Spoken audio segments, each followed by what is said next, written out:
Ladies and gentlemen, thank you very much for inviting a representative of the European Commission to be present once again at the Olympia Forum. I'm here to talk with you about our visions for the regional policy in the years ahead, in what will be a very crucial year for our policies at large and for Greece in particular. I would so much have liked to be with you, rather than to sit here in an office in Brussels, to be able to dialogue with you and to discuss more naturally, but we are all falling victims of the conditions imposed by COVID, very obviously. COVID has hit many member states hard. I think very few countries have been hit harder than Greece. Many of the Greek regions are entirely depending on tourism, and obviously tourism is down tremendously this year. This is a fatality. This is not something we could plan for, and unfortunately it has hit Greece in a situation where Greece had already suffered a lot through successive financial crises preceding this situation. This is what we have. This is what we have to deal with.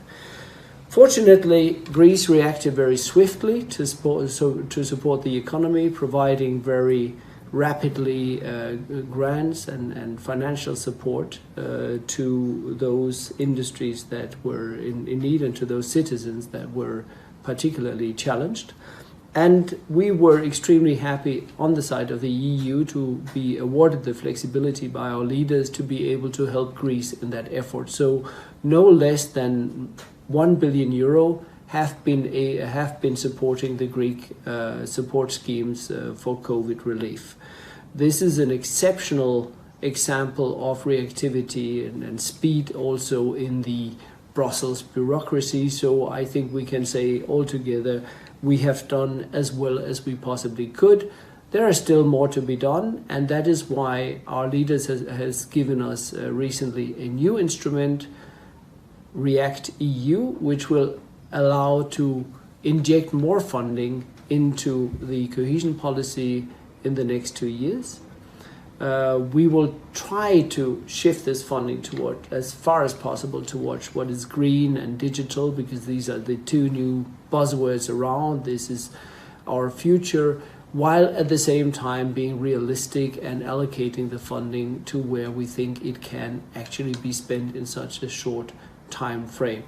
But this package is there to help with the immediate exit from the post-COVID situation, where many companies in particular will need to reconstruct themselves and to find new ways of working. So this is an interesting instrument that is available to us, and we will discuss it with the Greek government over the coming months with a view to be able to have a final form of that already at the beginning of next year. So comparing to the standard cohesion policy, you could say that we are in a smooth transition, upgrading the funding with fresh funding, additional funding. There is a world beyond COVID, even if for all of us it is difficult to imagine right now. In July this year, the heads of states agreed on an exceptional financial package for the funding period for the European budget 2021-27. It is an ambitious budget and it provides in particular for new instruments that should allow us to convert our economies and to deliver the European solidarity that we have been striving for so many years, to make our territories more equal, more competitive on the world stage, greener and better connected. Especially on the cohesion policy side, we have opened technical discussions with the Greek government, and in the next half year we will exchange documents and points of views as to how the funds should be steered and how they should be structured. This is, as ever, an exercise where we learn from what we have been doing. We learn from our mistakes also when we have made them, and where we try to steer the funding as specifically as possible to those areas where we think that the return on the investments is the best for the citizens and for our various sectors of the economy. So as such, there is no change to the rules of the game. They are the same as we have been through before in successive discussions and negotiations of the funding for the cohesion policy. What is new this year is that we have two very strong starting points. Both were there before, but they have been underlined and hammered out in a way that is unprecedented. First of all, we need to contribute to a green conversion. We believe in growth, but we as Europeans do not believe in meaningless growth or in negative impacts on the society at large as they can occasionally be generated by growth. Growth has to be sustainable. We are leaving this planet to the generations coming after us, and we need to leave the planet in good order. So, to put it very bluntly, we have to be greener than ever before. There's also an awareness that we are not in Europe as well connected as we should be. We are not competitive in terms of internet connectivity if we compare ourselves to, for instance, Asia, and we cannot allow for this situation to prevail. Accordingly, we have to do something about it, and that is what we are required to do with the new rules in the world of cohesion funding. Another very important element is not new, and that is the regional dimension of our policy. We are extremely pleased that already in the early stages of discussions, the Greek government has proposed to continue the 13 regional operational programs that we have in the current period. This means that we will have a big share of the funding, several billions, in the hands of directly elected governors and their administration, and we are confident that they will prepare solid programs that will allow to identify investments that match the potential and the need in each specific region. It is important that this local process, region by region, is very open, that it involves the necessary element of stakeholders, that all people who could potentially have an interest in the funding, and they are most people actually, are being consulted as the process is moving forward. We want, as Europeans, to be as transparent and as accountable as is possible. This is a policy for the citizens, and we want the citizens to have a view on where we put the funding altogether. Inside the regional policies, we are committed to continuing what we have qualified as the smart specialization strategies. The smart specialization strategies, as we set out to do them in 2013-14, were exercises based on entrepreneurial discovery, where business representatives, academics, NGOs, local authorities, national authorities around one table are trying to identify those value chains in the economy that are the most valuable, that has the highest potential to yield growth at local level. The process has taken place. It has not always taken place in the quality we would have liked to see it. We think we can collectively do better in the next period. We can be more transparent, and we can put in place a stronger governance to steer this process. In other words, it has to be a little more real than it was this time round, and what we expect from this exercise is a much more diversified policy mix. This is about the funding that we steer to research, development and innovation, and to the small and medium-sized enterprises. Greek regions differ a lot in terms of their research potential, so we should be very lucid about that. We should not try to pretend that we have excellence where we don't. but we should look for the excellence that is available within each and every sector. If we speak innovation, and if we are facing a region that is entirely depending on tourism, well, then we are talking obviously about innovation inside that sector, which is possible. We are talking diversification, we are talking new instruments, new services to be provided. In those regions that have strong research centers, obviously the exercise will be relatively easy.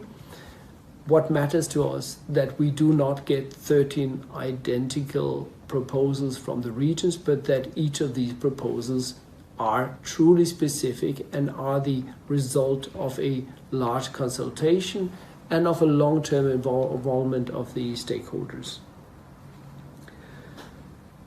Another important area of the regional programs is the way we take care of the environment. When we say green, we have new fancy interests like green procurement, we have green service and so on. We also have the good old-fashioned sectors of water and waste management. And here we have not done as well as we wanted to do. Greece is still far away from being in compliance with the acquis, with the European legislation when it comes to water and waste.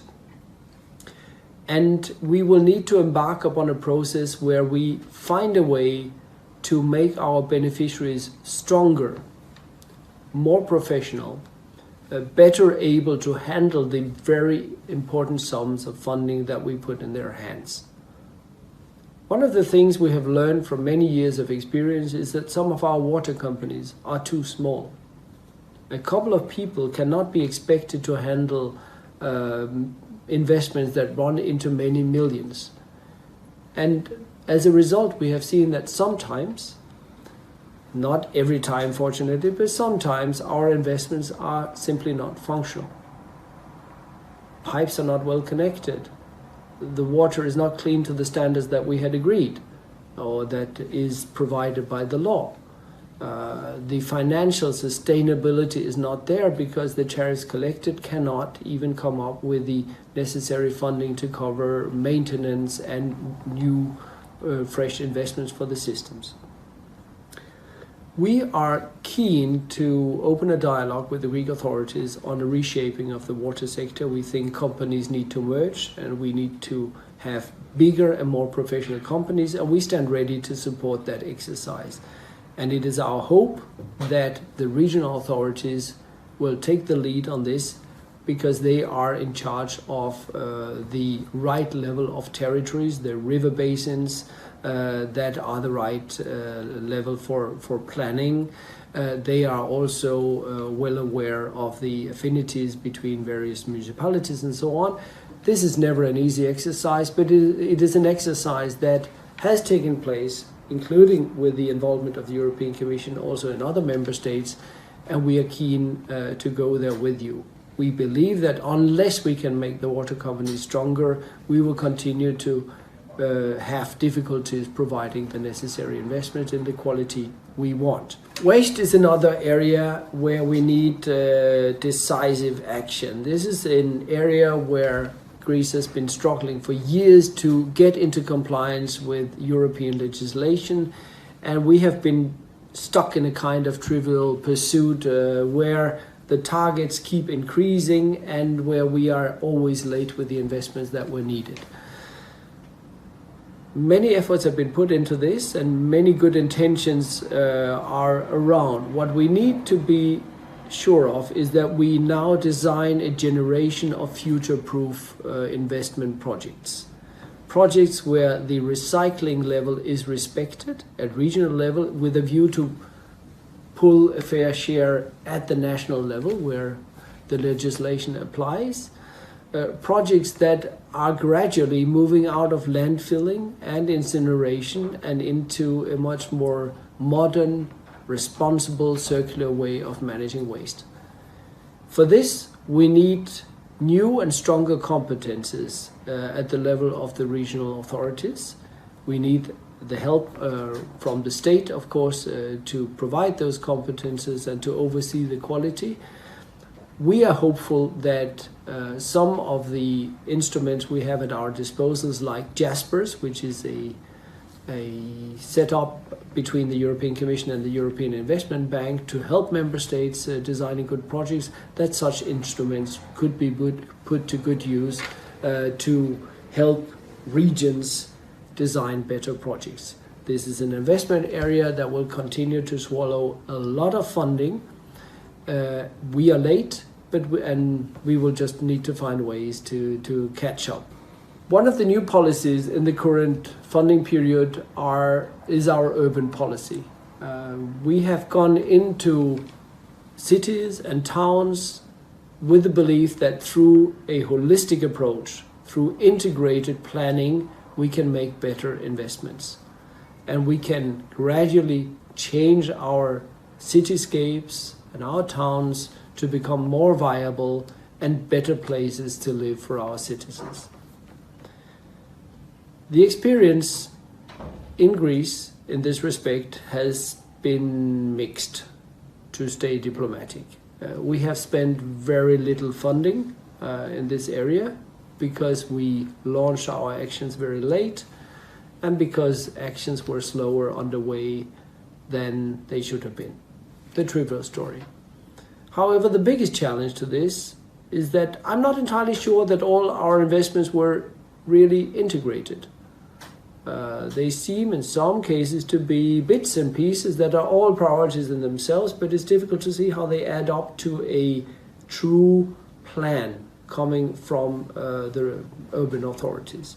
So the challenge for us collectively is to find a way to have a sound planning process, to have strategic urban development plans, urban mobility plans rapidly finalized for each of the towns and each of the cities involved, to make sure that here again, and here it is more important than in any other area, we have a good consultation of stakeholders.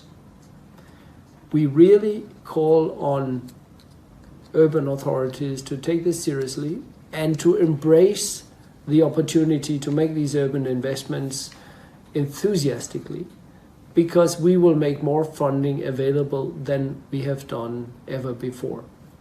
One of the new areas we would like to explore with you is the possibility to upgrade and to expand, or sometimes to introduce for the first time, urban transport.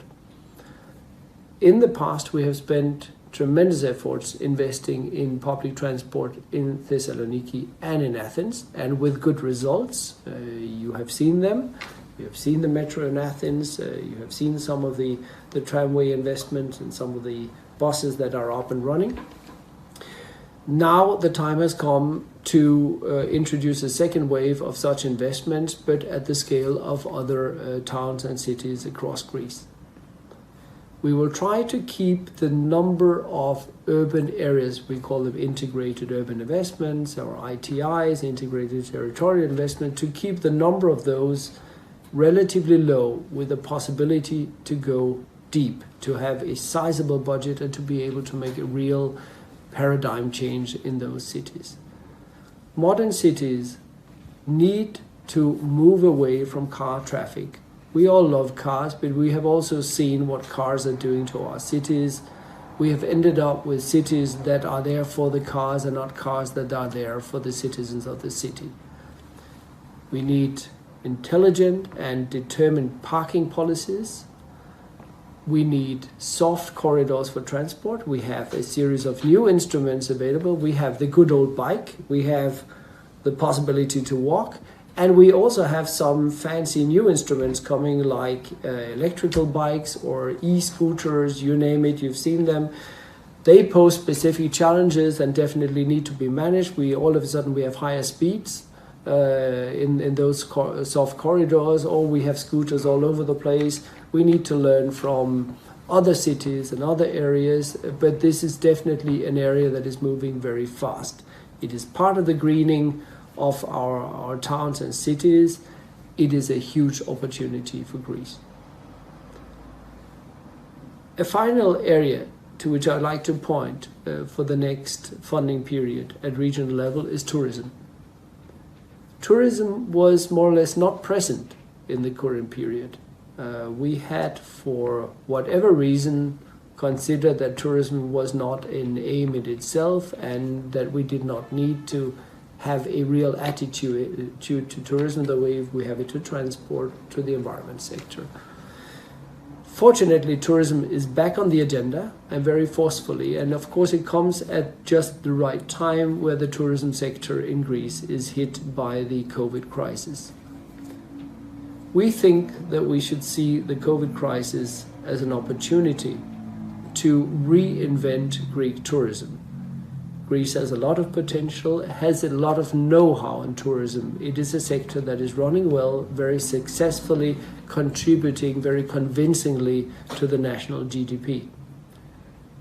We also all know that in some areas, the tourism that we created back in the 60s and the 70s is not the most sustainable possible in terms of land use and in terms of other use of resources. There's a need and an opportunity to green our tourism, to regenerate some of the beautiful areas that we have, but that are not as beautiful as they should have been anymore. And we need to anticipate the requirements of the tourist of tomorrow. A new generation is making much higher demands on sustainability than what we were used to, and will require not only quality of food, quality of accommodation, but also environmental sustainability, energy sustainability. One of our most ambitious ideas is to promote a concept of green islands. Tourists go to the Greek islands, first of all, of course, because they are so incredibly beautiful, to spend a good couple of days. But sometimes the tourist is disappointed. The tourist finds that the waste is not managed impeccably, that the paradise is not the paradise it should have been. Or the first thing they meet when they step out of an already polluting airplane is a power plant that is fuel-fired. This is not what the romantic tourist wants to see. The romantic tourist wants to be in paradise for a couple of days. We have new elements introduced in the common space, like fly shame. Some people are henceforward ashamed of taking a flight. They should feel sorry about it. They are polluting when they go somewhere far away. There is, in the short term, no alternative to flight-based tourism in Greece, and we need to find ways, convincing ways, to make that sustainable. If we can reshape the energy consumption in touristic areas like some of our islands, we could create a situation where sound, ambitious energy management on the islands can, to a certain extent, offset the CO2 emissions that we spend going there. This could even take us into a logic where we require some islands to become energy positive, to produce more energy than they collectively consume. This is not an easy challenge, but it is a doable challenge. Islands like Tilos have shown that with a determined approach and a sustained effort, we can go there. Here again, we have more money than ever before, and we will be able to invest both in a better connectivity between the islands and the mainland and between the islands themselves, and in renewable energy and energy efficiency that altogether will add up. The Greek government has signaled very forcefully that as part of the new investments, there will be a big strive towards e-mobility. Why do we not imagine an island that is exclusively powered by renewable energy, where all mobility is e-mobility or soft mobility, where the waste is managed in a responsible way and where the circular economy is taking at face value, We think that tackling those issues will allow to liberate all the other natural beauties and assets that these touristic areas have. But let's be very clear, the tourist of tomorrow is not the tourist we knew from yesterday, and I'm quite sure that it will be interesting to work with your tourist industry, with the professionals in this sector. This can also be an area that will be included, as I mentioned before, in smart specialization, and it's important that we work hand in hand with the stakeholders. This must be a win-win situation.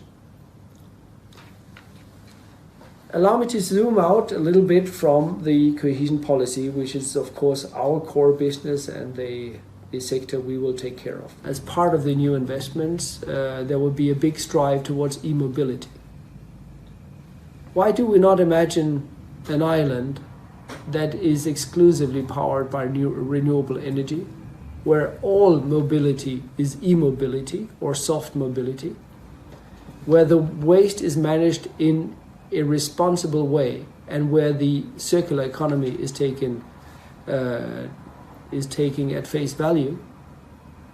We think that tackling those issues will allow to liberate all the other natural beauties and assets that these touristic areas have. But let's be very clear, the tourist of tomorrow is not the tourist we knew from yesterday, and I'm quite sure that it will be interesting to work with your tourist industry, with the professionals in this sector. This can also be an area that will be included, as I mentioned before, in smart specialization, and it's important that we work hand in hand with the stakeholders. This must be a win-win situation. Allow me to zoom out a little bit from the cohesion policy, which is of course our core business and the sector we will take care of. The big game changer at the level of overall funding is that we have seen the arrival of the Recovery and Resilience Fund, the new instrument decided by the heads of states very recently. It has come in a very ambitious shape. For Greece, this means an additional 26 billion euro that will have to be added to the 21 billion euro we have for the cohesion policy. The two funds will have to coexist, must coexist, and we must do our utmost on the Greek side and on the European Commission side to create as much synergy as ever possible. We will have the possibility in some areas to work together, and we will have the possibility in other areas to do a kind of division of labor. This could mean a change, or it will mean a change to the cohesion policy. We will not do things the way we used to do them in all sectors. In certain sectors we may leave the space for this new instrument, and vice versa. While the Recovery and Resilience Fund could go into some of the existing areas, it may stay out because we already have the cohesion policy there. These are decisions that need to be made very rapidly, and we will need to get a clear picture on what is sometimes qualified as demarcation lines between the two funds. We need to have clarity on this as soon as possible. But in spite of these short-term challenges for the bureaucrats amongst us, it is obvious that the arrival of this massive new funding, including for investments, is the biggest opportunity of what needs to be done in terms of putting our investments on the ground. This is an area where we can do better. We are currently, with the cohesion policy, stuck around 40% implementation in the 7th year of eligibility. This is not so different from some other European member states, so we cannot pretend, and we certainly will not pretend, that Greece is at the bottom of the table. But we must admit that this is too slow. Our citizens deserve that when the heads of states decide a budget, and when the European Parliament awards the budget to us, that we are able to put this funding on the ground, to make it real, to make it have an impact on the real economy within a couple of years, not within 7 years. So we need to commonly have a new look, a fresh look at our policies and see how we can do better.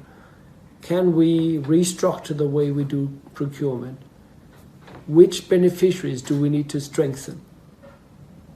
Where do we need restructuring of the sector? Where do we need to have a critical look at our own processes, our call for projects? Do they always need to be so cumbersome? Do we really require only the strictly necessary amount of documents, or are we overdoing it a little bit to be on the safe side? The time of our beneficiaries matter. The expectations that are raised need to be met in a timely manner. So we are available to discuss how we can simplify our programs and how we can strengthen the main stakeholders in the process. This is not an area where you have a revolutionary solution and from one week to the other you do everything much better. This is a long-lasting process, but it needs to be based on a determination on both sides that we can simplify and that we can get out of the trivial situation where we are always late.